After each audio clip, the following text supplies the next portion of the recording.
আসসালামু আলাইকুম। রমজান মাস আসলেই কেমন জানি জিনিসপত্রের দাম হুড় হুড় করে বেড়ে যায়, আর যারা বিক্রি করে তারা এবার কেমন স্বভাবের, আর আমরা এবার কেমন স্বভাবের যে জিনিসটার দাম বেশি, ওটা কিনে আমার খেতেই হবে কেন, ওই জিনিসটাই আমাকে খেতে হবে কেন, ওই জিনিস না খেলে কি সিয়াম হবে না? আসুন, আমরা যে মুসলিম বলে নিজেদেরকে দাবি করি, আমাদের সাহাবীদের আদর্শ কেমন ছিল, এই সাহাবীদের আদর্শ থেকে আমরা কিছুটা হলেও শিক্ষা নিই ইনশাআল্লাহ। সালাফদের কাছে রমজান ছিল নিজের পেট খালি রেখে নেক আমলের ফুল ফুটানোর এক বরকতময় মাস। আবু হুরায়রা রাদিয়াল্লাহু তাআলা আনহু খুবই কম খেতেন।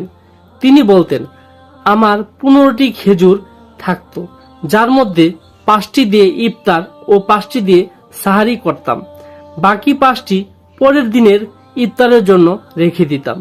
একটু ভাবুন তো, আল্লাহর রাসূল সাল্লাল্লাহু আলাইহি সাল্লামের প্রিয় এই সাহাবী মাত্র 5টি খেজুর দিয়ে সাহারি করে সারা দিন কাটিয়ে দিতেন, আর আমরা সাহারিতে রাজকীয় খানা খেয়েও দিনের বেলা ক্লান্তির অজুহাতে ইবাদতে ফাঁকি দেই।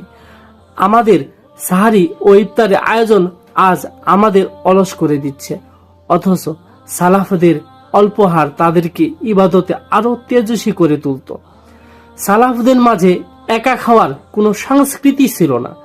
তারা মনে করতেন অন্যকে খাওয়াতে পারাই হলো ইবাদতের প্রাণ। প্রসিদ্ধ আছে যে বনু আদির একদল লোক ছিল যারা কখনোই একাই ইফতার করতেন না, সাথে কাউকে পেলে খেতেন, নইলে খানা মসজিদে নিয়ে যেতেন ও মুসল্লিদের সাথে নিয়ে খেতেন।